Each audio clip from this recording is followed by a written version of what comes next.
Interview, take one. Hey, I am Brooke Ishibashi. I'm a proud Actors Equity Association member, AEA, and I'm from Southern California. I come from an all arts family, all arts workers. I grew up as an arts worker, as a part of an arts worker family. Do you want me to speak more towards what impact it would have on arts workers if we got the level of funding we're asking for? Yes. Yeah? Hello. You're gonna want to look this way. Hi, Brooke. Hi. I'm Leslie. Oh my God. This is Val. I'm really scared.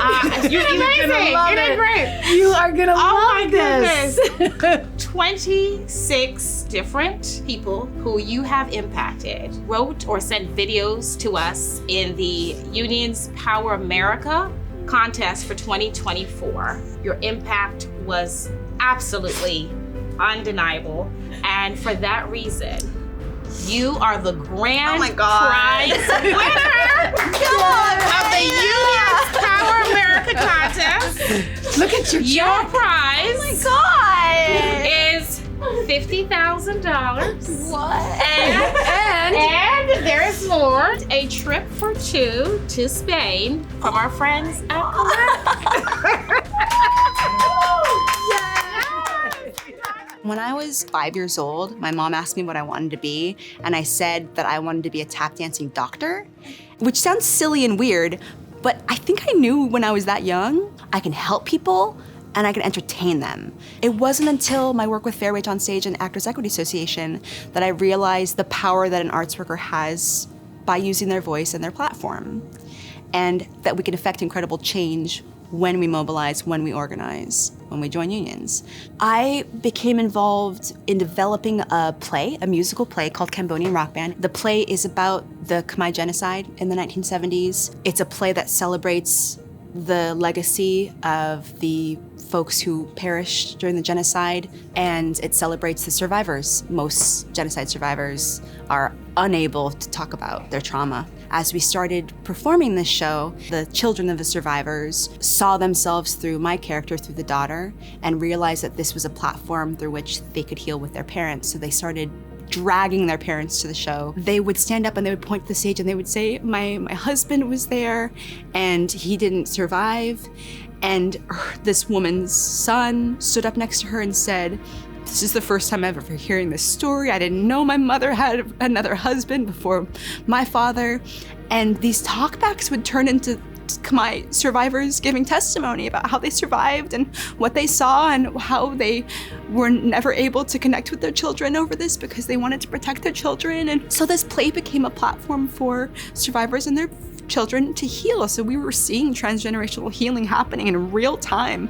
And then we realized that this wasn't just a play. This was having a profound impact on real people. I think that was something I realized, that art and advocacy, there was a very powerful intersection there, that art could be used to help communities to see themselves, see their children, and to make change within themselves, their families, their communities. Brooke is amazing. Brooke is what happens when you have solidarity meeting commitment. The key to any change, the key to any success is about relationships. And if you talk to Brooke, she's very personable. She has a story to tell and she has passion when she tells it. And so when you combine all those ingredients, you just get authenticity, and you want to follow Brooke and you want to follow the things she fights about and cares about. I was voted in as an equity counselor for 4 years.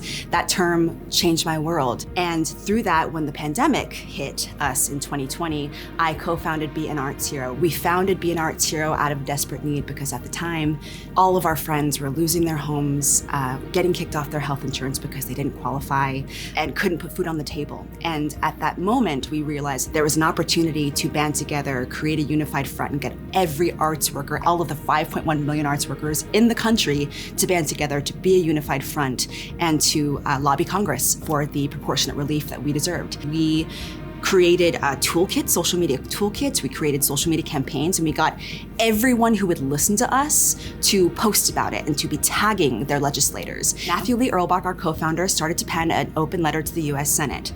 That letter spread far and wide, over 50,000 signatures, including the likes of Cher and Bette Midler, Oscar Isaac, Rosario Dawson, every arts worker you know from Kansas to California. All of these folks were supporting this letter. And so that letter just blew up. And we started to get a lot of media coverage and support. From that point forward, we realized that we could be lobbying Congress ourselves. So Matthew Lee Earlbach penned the Dawn Act, Defend Arts Workers Now, asking for $43.8 billion. And we started shopping it around to every congressional office that would listen to us.